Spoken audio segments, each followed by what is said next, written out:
Hello, Good morning, sir. good morning. Look at that. We have to talk about the proof of Lagrange's mean value theorem, Cauchy's mean value theorem, and Rolle's theorem. Rolle's theorem proof is only the theory part. That also I will send it to you. Today, now we discuss the proof of Lagrange's mean value theorem. This is Lagrange's mean value theorem. So before going to this Lagrange's mean value theorem, first of all, we should know what is Rolle's theorem. I will write it here, and then I will connect this with our Lagrange's mean value theorem.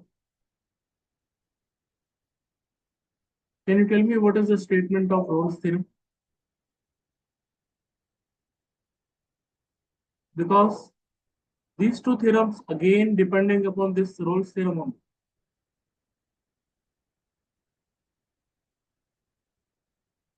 What is the Rolle's theorem statement? Let F of x be a function yes statement such that f of x is continuous on closed interval a comma b, let f of x is differentiable on open interval a comma b, and f of a equals to f of b for at least a point c which belongs to open interval a comma b for f dash of c equals to 0. if you know this, you can easily prove this Cauchy's and Lagrange's mean value theorem easily. And now see f of x be a function, so f of x is continuous.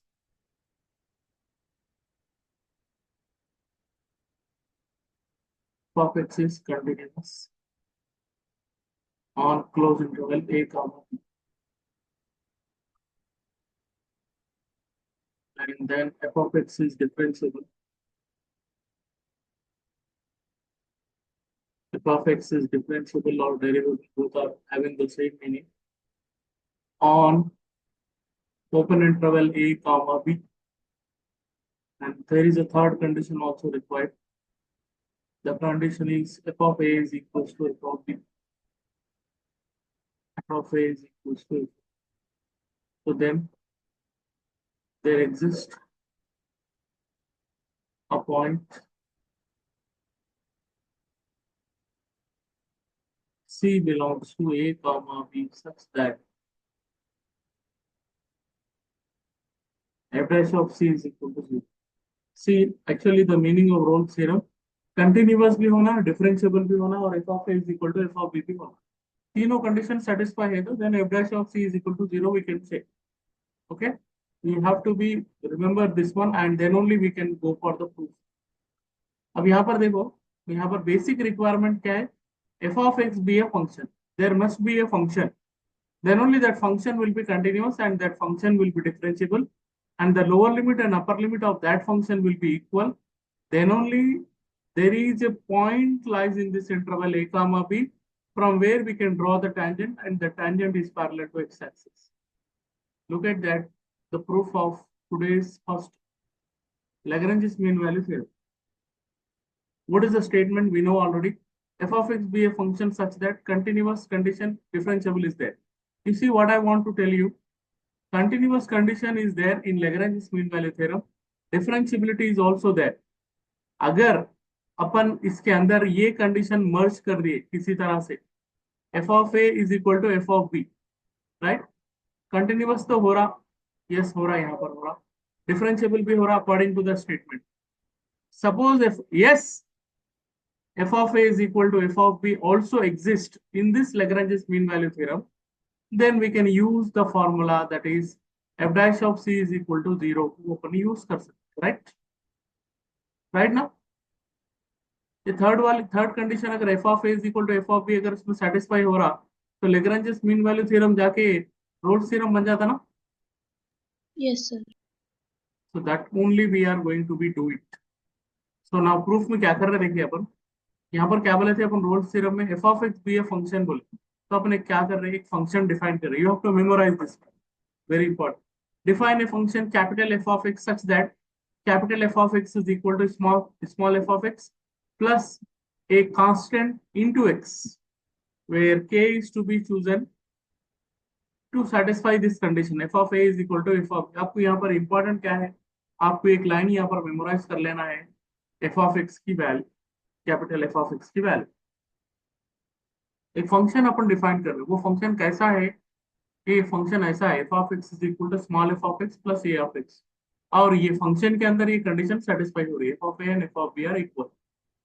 अब देखेंगे अपन यहाँ पर, देखो here f of x is continuous and x is also continuous because x is a polynomial, so continuous।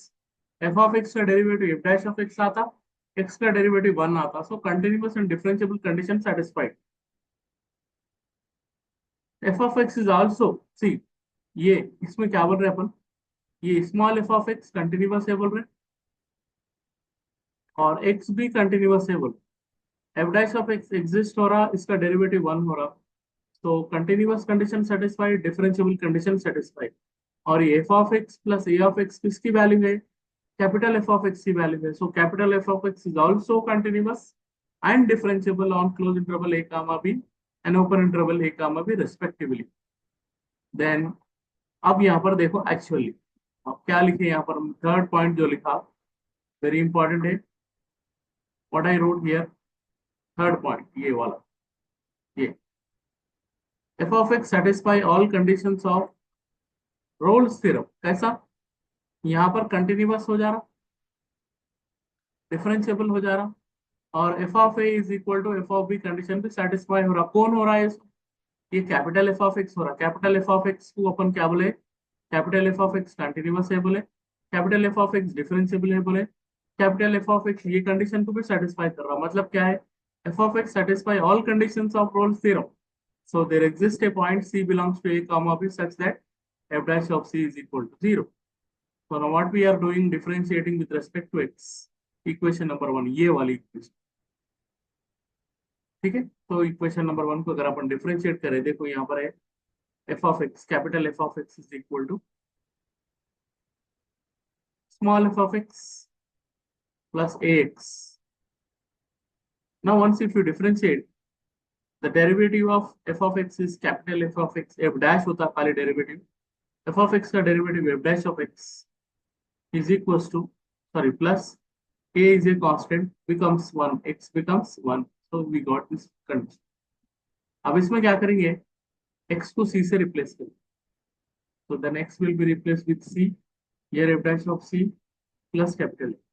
उसके बाद देखेंगे, already we know that f dash of c value is 0, तो f dash of c को अपन यहाँ पर 0 से replace करेंगे, f dash of c plus capital A, so plus value if you bring that side becomes minus। तो एक उसको एक इक्वेशन कुछ तो मेरे नाम बना के रख दो या बॉक्स में रख दो, सेम है उतनी बात। ना f of A is equal to f of b condition है आपके पास ऑलरेडी, तो क्या करेंगे, ऑलरेडी ये देखिए एफ ऑफ एक्स की वैल्यू क्या है, small f of x plus a of x, अगर एफ को ए से रिप्लेस करें तो what answer we are getting, f of A is equal to f of small a plus a into small a, so we got this condition. Similarly B के लिए यहाँ B से replace करिए, इसको थोड़ा सा मैनिपुलेशन करेंगे, प्लस वैल्यू की उधर भी जाए माइनस आता, प्लस वैल्यू की उधर भी जाए माइनस आता, इन दोनों में से माइनस ए कॉमन ले लेंगे, गेट चलिए ना, a of a minus a of b है, अपन ए कॉमन ले ले, कैपिटल ए कॉमन लिए तो ए माइनस बी होता, बट अपन क्या कर रहे हैं, माइनस को भी कॉमन ले, माइनस कॉमन ले लिए तो ए माइनस बी जाके बी माइनस से हो जाए, ऐसा हो, तो ये बी माइनस से हो जाए, f of a minus f of b. उसके बाद इसमें क्या कर रहे हैं, just multiple terms bring that side, तो गॉट माइनस ए की value, but minus a already अपन क्या लिखे बॉक्स में, यहाँ पर माइनस ए की value is nothing but f dash of c, that f dash of c if you put we get f of b minus f of a by B minus a, which is most important thing. इसमें क्या करें अपन, बस ये एक function define करना है, capital f of x is equal to small f of x plus a of x, you have to define this condition, that's enough। Okay, theory part ये जो आप लिख रहे हैं ना, ये कोई भी नहीं देखते ये क्या लिख रहे हैं आप, मगर लिख सकते हैं ना, आसान है ना, कंटिन्यूअस एंड डिफरेंशिएबल लिख रहे हैं और क्या भी नहीं लिख। ऐसे चाहिए Cauchy's mean value theorem, Cauchy's में क्या रहता है, एफ और जी फंक्शंस दो है यहाँ, f comma g are continuous, f comma g are differentiable, g dash of x is not equal to 0, any value between x and lies between a and b, तो there exist A point या formula है। अब इसमें भी एक function अपन define करेंगे, अपन capital f of x से जैसे भी ले सकते थे, बट दोनों सिमिलर हो जाते बोलते मैं क्या करा, एफ ऑफ एक्स नहीं लेके फाई ऑफ एक्स लिया फंक्शन, तो I am now taking the function as phi of x is equal to, उसमें एफ ऑफ एक्स था, ये भी एफ ऑफ एक्स है, प्लस उसमें कैपिटल ए कांस्टेंट था, तो मैं कांस्टेंट को चेंज करके के कर दिया, और यहाँ पर भी एक फंक्शन ले रहे क्योंकि वहां पर दो फंक्शन लेना है ना, तो दो फंक्शन ले लिए, एफ ऑफ एक्स एक फंक्शन है, जी ऑफ एक्स एक function, so where k is to be chosen to satisfy the condition number 3 of Rolle's theorem, f of a is equal to f of b, number function phi है। अब यहाँ पर लिख रहे देखो अपन f comma g are continuous, तो ये एफ ऑफ एक्स कंटिन्यूअस हो रहा, ये जी ऑफ एक्स कंटिन्यूअस हो रहा, यहाँ पर एफ ऑफ एक्स डिफरेंशिएबल हो रहा, जी ऑफ एक्स भी डिफरेंशिएबल हो रहा, तो इन दोनों का जो के तो कोई भी एक कांस्टेंट है, इन दोनों का जो आंसर है वो फाई ऑफ एक्स है, तो phi of x is also continuous and differentiable.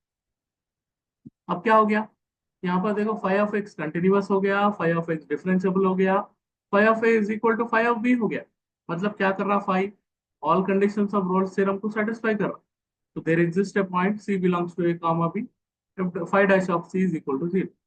अब यही इक्वेशन नंबर 1 को अगर अपन डिफरेंशिएट करें, phi of x is equal to f of x plus k into j of x. If you differentiate, you get phi dash of x is equal to phi dash of x is equal to dash आ जाता खाली यहाँ पर, ये आ जाता f dash of x plus k तो कोई एक constant है, and this is g dash of x. Got it here only. आप क्या करेंगे, x को c से रिप्लेस करेंगे, तो x will be replaced with c, जहाँ भी x c आ जाता, phi dash of c की वैल्यू तो 0 है by Rolle's theorem, तो f dash of c plus k into j dash of c, तो plus value bring the side minus, इसमें से कांस्टेंट की वैल्यू निकालेंगे। इसके बाद ये इक्वेशन नंबर 1 को डिफरेंशिएट कर दिए थे, अब थर्ड कंडीशन यूज करेंगे, phi of A is equal to phi of b वाली, phi of A is equal to phi of a की वैल्यू जस्ट फंक्शन में ये फाई ऑफ एक्स है ना, phi of x is equal to f of x plus k into g of x, now every phi will be replaced with a, so phi of a is equal to what you will get, f of a plus k into g of a, we have to replace, similarly B के लिए replace करें, अब ये plus value को ये side लाके minus कर देंगे, यहाँ पर माइनस कॉमन ले लेंगे, multiple terms comes to the denominator, denominator में आ गया, फिर के की वैल्यू माइनस के की वैल्यू यहाँ पर है, वो लेके आगे इसमें सब्स्टिट्यूट करो, दैट इज, दो इंपॉर्टेंट चीजें अपन देखना है, क्या फंक्शन जो डिफाइन कर रहे हैं ना वो इंपॉर्टेंट है आपके लिए, इरेज हो जाएगा, केयरफुल इरेज करना।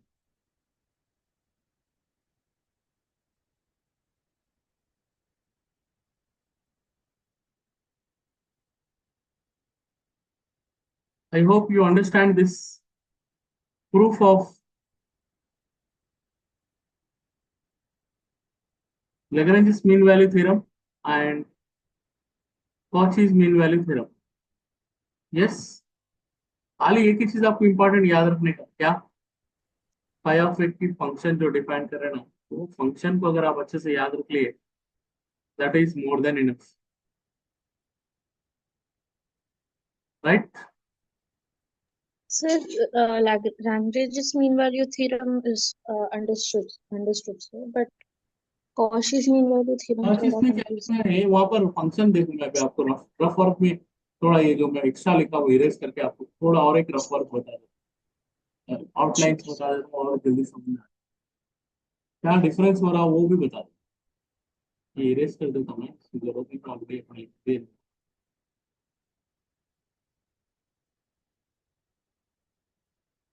रफ पेपर में what extra work we have done that I'll show you.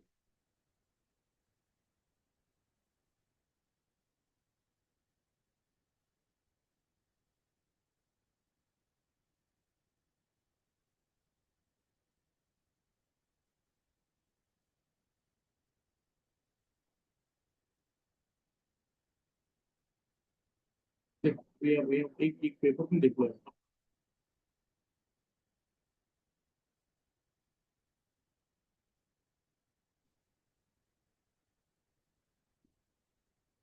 ठीक है, in this paper Lagrange's mean value theorem, Cauchy's mean value theorem.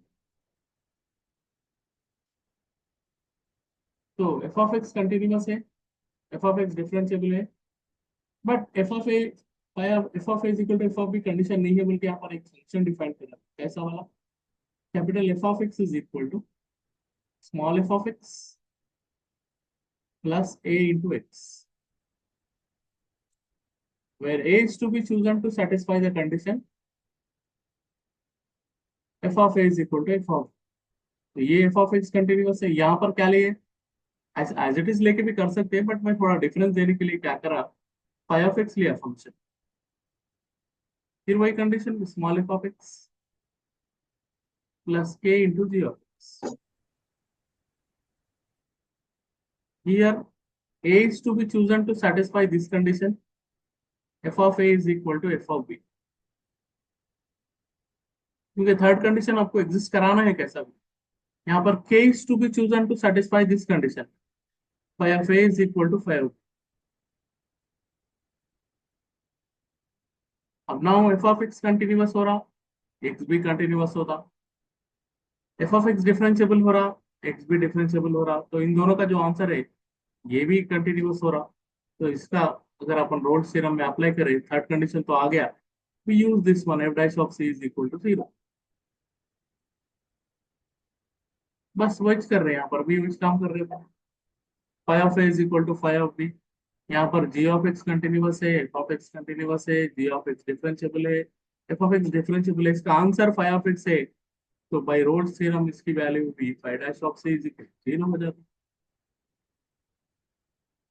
Continuous differentiable की कंडीशन को यूज करे, थर्ड कंडीशन को भी use कर ले, आप क्या कर रहे हैं, बस खाली आपको करना क्या है बोले तो ये कंडीशन को यूज करना है, किसकी, ए, पहले तो उसको डिफरेंशिएट कर दिया हमने, differentiate with respect to x बोले तो f dash of x is equal to f dash of x, खाली डेरिवेटिव में डैश आता है, capital A into constant B, x derivative is 1, इसमें से अपन एक्स को सी से रिप्लेस करें तो f dash of c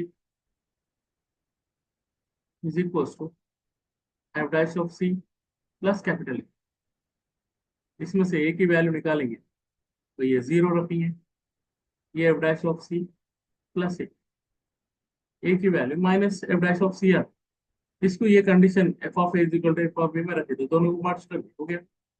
इस खाली इंपॉर्टेंट क्या है, ये लाइन आपके लिए इंपॉर्टेंट है, ये वाली, ये लाइन यहाँ पर, ये लाइन यहाँ, बस ये दोनों को आप ले लेके मर्ज कर दो। एग्जाम में क्या आता क्वेश्चन मालूम है, state and proof, state and proof, मतलब you have to write the statement and you have to proof, तो आपको डाउट है कुछ तो भी अभी No, sir. नहीं है ना, तो चलिए अभी आप क्या करेंगे, अपन लास्ट टॉपिक है टेलर थ्योरम, इसके ऊपर थोड़े क्वेश्चंस कर लेके खत्म कर देंगे टॉपिक, टेलर थ्योरम पे थोड़ा क्वेश्चंस कर दिए हम, ये आधा यूनिट हो जाता है, शायद आपको रेडियस ऑफ कर्वेचर को खोलना। अब मैं टेलर थ्योरम का फॉर्मूला लिखता हूँ, देखो जरा फॉर्मूला लिखने का लॉजिक देखो, मैं इससे पहले आपको एक पीडीएफ में भेजा भी दिया था फॉर्मूला इसका, मगर मैं आपको बार बार बता दूंगा, कोई बात नहीं है। टेलर थ्योरम, अच्छा टेलर थ्योरम सेकंड यूनिट में भी है, टेलर थ्योरम थर्ड यूनिट में भी है, तो आप बोलेंगे क्या डिफरेंस है, ये जो लिख रहे हैं अपन सेकंड यूनिट वाला, इसमें वन वेरिएबल का टेलर थ्योरम, और उसमें जो है दो वेरिएबल का टेलर थ्योरम है, दो वेरिएबल का ज्यादा इंपॉर्टेंट है, एक वेरिएबल का तो ज्यादा इंपॉर्टेंट तो नहीं है, बट करना तो है, सिलेबस में तो है, 2 मार्क्स के लिए पूछ सकता, तो करेंगे अपन। थोड़े क्वेश्चन मैं आपको बता दे रहा हूँ अभी टेलर थ्योरम के, टू वेरिएबल्स का टेलर थ्योरम बहुत इंपॉर्टेंट है, एग्जाम में ज्यादा पूछता, एक वेरिएबल का टेलर थ्योरम उतना ज्यादा इंपॉर्टेंट नहीं है, बट फिर भी सिलेबस में है तो अपने को करना तो है। कुछ क्वेश्चंस को ले लेंगे अपन, उससे पहले मैं आपको कुछ एक्सपेंशन बताना चाह रहा हूँ, टेलर थ्योरम से पहले for Taylor's theorem, we should know some expansions. Like example,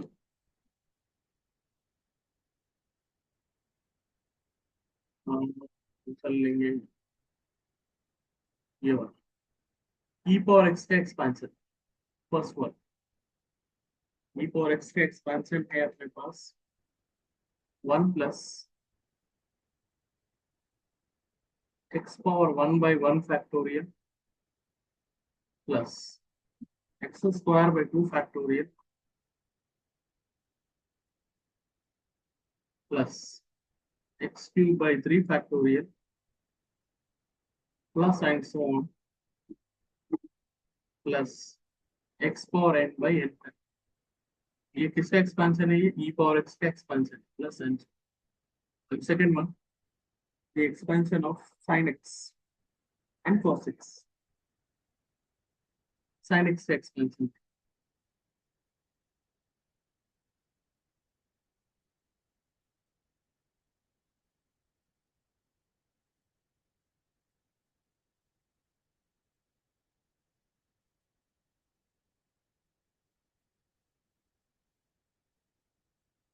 x minus x cube by 3 factorial plus x power 5 by 5 factorial minus x power 7 by 7 factorial plus and so on. मतलब odd terms में expand हो रहे हैं. x power 1 by 1 factorial रहता है. Next is cos x expansion. आगे चल के कहीं तो भी फिर जरूरत पड़ती है आपको एक्सपेंशन की. ये इवन टर्म्स में एक्सपैंड होता है, 1 भी ऐड होता है इसमें. 1 minus x square by 2 factorial plus x power 4 by 4 factorial minus x power 6 by 6 factorial plus x. अब अपने को करना क्या है? टेलर थ्योरम का फॉर्मूला यूज करके ये एक्सपेंशन को प्रूव करना है. अब क्वेश्चन एग्जाम में कैसा आता है? Look at the question. Exam का क्वेश्चन कैसा? क्वेश्चन ऐसा. First question, obtain obtain obtain the the Maclaurin's series. Obtain the Maclaurin series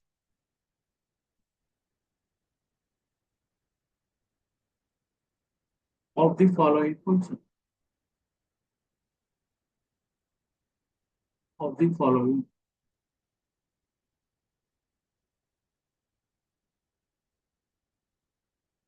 तो सबसे पहले अपने को फॉर्मूला देखना है टेलर्स का फॉर्मूला. तो फॉर्मूला पहले लिख देता हूँ आपको. ये फॉर्मूला है of x is equals to f of 0 plus formula अच्छे से मेमोराइज कर लेना आप. x power 1 by 1 factorial into f dash of 0 plus x square by 2 factorial into f double dash of 0 plus x cube by 3 factorial. You may have a question that how many stages we have to expand. So my answer is, in every expansion we required minimum 3 terms. 2 terms enough नहीं होते, 3 terms are compulsory. Okay? तो ये tailors का formula. Tailors और मैक्लॉरिन्स में क्या difference है? Neighbourhood will be given. यहाँ पर अगर 0 0 की प्लेस पे कोई भी पॉइंट है ए है तो वो टेलर्स हो जाता, नहीं तो मैक्लॉरिन्स. दोनों की सेम ही मीनिंग है. अब आप एक काम करेंगे, ई पावर एक्स का एक्सपेंशन देखेंगे टेलर थ्योरम से, ये प्रूव करेंगे एक्सपेंशन.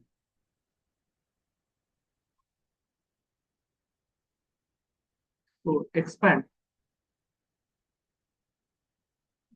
ई पावर एक्स यूजिंग टेलर से या फिर मैक्लॉरिन से, दोनों सेम ही मीनिंग है।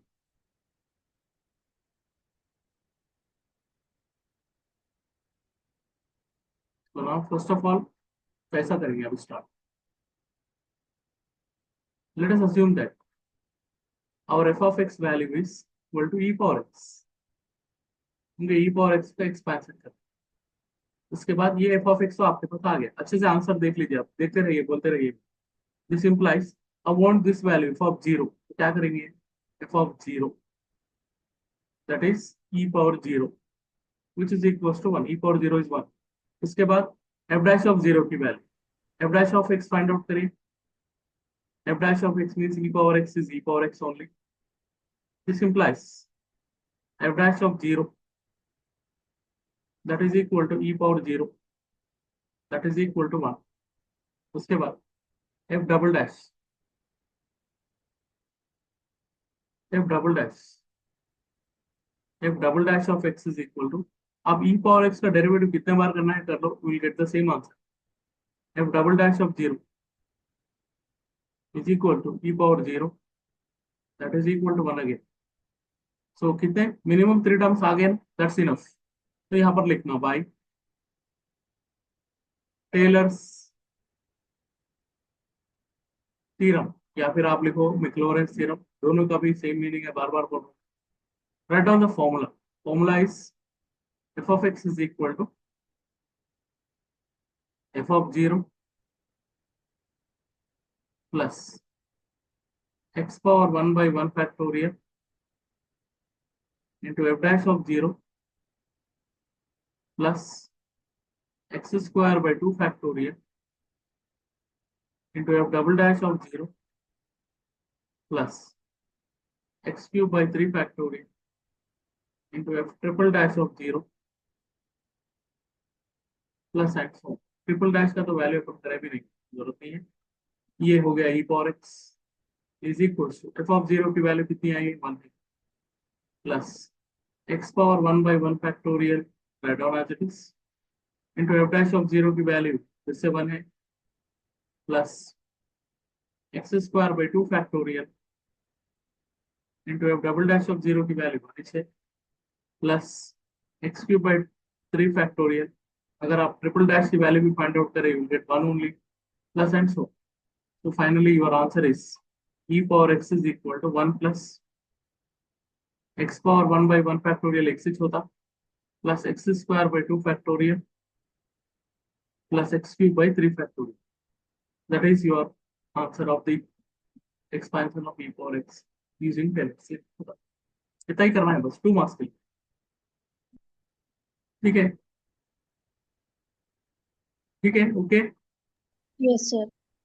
और एक दूसरा क्वेश्चन देख, 2 मार्क्स ही आता टेलर थ्योरम, ज्यादा बड़ा क्वेश्चन नहीं है। और एक सेकंड क्वेश्चन, एक्सपैंड एक्सपैंड और कौन सा ले लेंगे,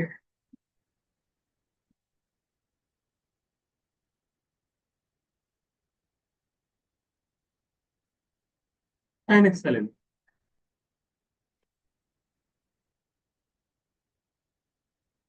यूजिंग टेलर थ्योरम,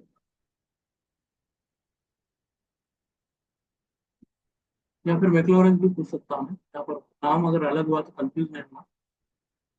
टेलर्स मैक्लॉरेंस में कुछ भी डिफरेंस नहीं है, खाली नेबरहुड का डिफरेंस है, वो नेबरहुड के डिफरेंस के ऊपर भी क्वेश्चन करता हूँ मैं। तो now start the solution. Late us assume that और f of x value will be what? Come on now, give me the answer. Sin x. Yes, very good, sin x. Now immediately find out f of 0. F of 0 we have to find out. That is equal to sin 0. Sin 0 is equal to 0. Now f dash of x. The derivative of sin x is cos x, which implies that f dash of 0, which is equal to cos 0, is equal to cos 0 की value 1 होती, calculator में भी देख सकते हैं आप। if double dash of x, cos x का derivative minus sin x, this implies that f double dash of 0, which is equal to minus sin 0. Sin 0 is 0, but don't write minus 0. Minus 0 is a wrong practice. You will not get the any marks if you write minus 0. F triple dash of x minus as it is. Sin x derivative is cos x, which implies that f triple dash of 0 is equal to minus cos 0. That cos 0 is 1 and that minus sin as it is. ये हो गया triple तक। अब लिखेंगे formula by Taylor's theorem लिखो, series लिखो, expansion लिखो, formula लिखो, सबका मतलब एक ही है। Taylor's theorem, write the formula. F of x is equals to, someone have you memorized f of 0 plus x power 1 by 1 factorial into f dash of 0 plus x square by 2 factorial into f double dash of 0 plus x cube by 3 factorial into f triple dash of 0 plus and so on. F of x value is sin x. Ultimately अपन Taylor theorem को use करके कोई भी trigonometric function का expansion find out कर सकते हैं। f of 0 value 0 plus x power 1 by 1 factor x only, f dash of 0 की वैल्यू 1 है, plus x square by 2 factorial, f double dash of 0 की वैल्यू 0 है, plus x cube by 3 factorial into f triple dash of 0 की value है -1। तो आपका जो expansion बनेगा वो होगा ऐसा, sin x is equal to x minus x cube by 3 factorial. अगर आप फोर्थ डेरिवेटिव फाइंड आउट करें तो आंसर 0 होता, फिफ्थ डेरिवेटिव का आंसर फिर से माइनस आता, not minus, it is plus x power 5 by 5 factorial, you will get the next term minus and so on. This is the expansion of sin x. ऐसे expansion of cos x भी अगर आप पूछा exam में तो वो आप कर लेना। अब मैं आपको एक और एक क्वेश्चन बताता हूँ जिसमें अबाउट कुछ नेबरहुड भी देता, तो नेबरहुड के नियर अगर एक्सपैंड करना है तो वो कैसा कर,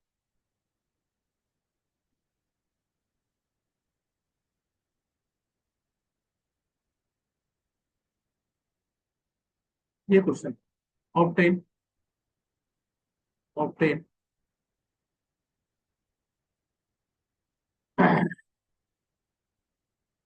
the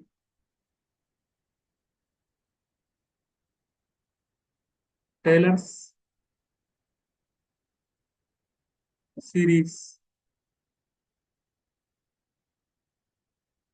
expansion, obtain the Taylor series expansion of e power x about अभी तक के क्वेश्चन में ना अबाउट पॉइंट नहीं दिया था, मतलब किसके नियर एक्सपैंड करना है, यहाँ पर about x is equal to -1 भी दे दिया। तो अब इसका सोल्यूशन कैसा होगा? Solution, late us assume that और f of x value is e power x, of course. ठीक है, प्रीवियस क्वेश्चन में क्योंकि पॉइंट नहीं था तो मैं f of 0 बोल के सब्स्टिट्यूट कर दिया, बट यहाँ पर एक्सपेंशन है यहाँ, तो x इज इक्वल टू -1 है, -1 को इधर लेकर लिए तो आपको होता है x plus 1। Let us assume that x plus 1 value is equal to some t, right? तो इसमें से x की वैल्यू क्या हो जाती है, t -1, x की वैल्यू t -1 हो। अभी देखिए f of x is equal टू, अच्छे से देखिए पॉइंट इंपॉर्टेंट है, e power x this is equals to this e power x can be written as t minus 1. Now this will be exploded as e power t into e power minus 1, right? Yes, This is sir. also equal to e power minus 1 is nothing but 1 by e, और e power t जो अभी अपन prove करें e power t का expansion x को t से replace करके 1 plus t power 1 by 1 factorial plus t square by 2 factorial plus t cube by 3 factorial plus and so on. That is enough, which is also Sir, equal. 1 by E. Sir, Huh? ये shift कैसा है? E power minus 1 is 1 by e, Okay. and e E power t का power x T. का expansion, e power x का expansion अभी Okay. लिखे ना अपन, e Yes, power x yes. का एक्सपेंशन Got अभी it, लिखे sir. ना अपन, e power x is equal to 1 plus x Yes, power sir. 1 by 1 1 by E power factorial T. plus x square by 2 factorial plus x cube by 3 factorial. भी prove भी करें ना अपन, पहले लिखा है अभी मैं Yes, एक्सपेंशन, sir. Yes, वही sir. हम Yes, sir. t से Got it. रिप्लेस करेंगे बस, खत्म होता है. So now 1 by e as it is, 1 as it is plus t value. T value we have taken as x plus 1 by 1 factorial. लिखे तो लिखो, नहीं तो नहीं. Plus t square means x plus 1 whole square by 2 factorial plus t x plus 1 whole to the power of 3 by 3 factorial plus and so on. बस क्या बोलना चाह रहे हैं अपन अल्टीमेटली, जिसके भी नियर एक्सपैंड करो बोल रहा, जैसा कि यहाँ पर बोल रहा क्वेश्चन में x is equal to minus 1 के नियर एक्सपैंड करो बोल रहा, तो इसके एक्सपेंशन में x is equal to minus 1 वाले टर्म्स देखना. ये देखो x is equal to minus 1 ही है, ये भी x is equal to minus 1 ही है, ये भी x is equal to minus 1 ही है. एक्सपेंशन में वो टर्म दिखना बस. ओके, तो इस टाइप के क्वेश्चंस को भी एग्जाम में कभी कभी पूछता है, तो उसके ऊपर भी अपन क्वेश्चन कर लिए. तो ये आपका हाफ ऑफ द यूनिट खत्म हो चुका है, half of the unit is done. Now next we have to go for radius of curvature. Radius of curvature के ऊपर मेरे को कल की क्लास में देखना है क्या है. ठीक है, radius of curvature will be the next class. वो भी एक 4 क्लासेस में कंप्लीट हो जाता आपको. तो रेडियस ऑफ कर्वेचर खत्म हो गया तो आपका सेकंड यूनिट भी सक्सेसफुली कंप्लीट हो जाता. अभी मैं आपको अभी बोला था एक point, Taylor theorem second unit में भी है, टेलर थ्योरम थर्ड यूनिट में भी है. थर्ड यूनिट का टेलर थ्योरम ज्यादा इंपॉर्टेंट है, ज्यादा इंटरेस्टिंग है. इसमें क्या है, सेकंड यूनिट का टेलर थ्योरम क्या है, 2 मार्क्स के लिए तो ज्यादा इंपॉर्टेंट नहीं है. अगर आया तो 2 मार्क्स कुछ आता, 7 मार्क्स को नहीं आता. Expansion maximum sine x cos x और ई पावर एक्स के एक्सपेंशन पे ही ज्यादा फोकस करता हूँ. मतलब 2 मार्क्स है ना, 2 मार्क्स ही चाहे जैसे क्वेश्चन को देता हूँ. ठीक है, Okay, sir. तो ये आपका हो गया है half of the unit completed. Radius of curvature entirely different है, इसका अपने सेकेंड यूनिट के फर्स्ट पार्ट से क्या भी रिलेशन नहीं है. Okay, okay, will end of the meeting, right. Okay, sir.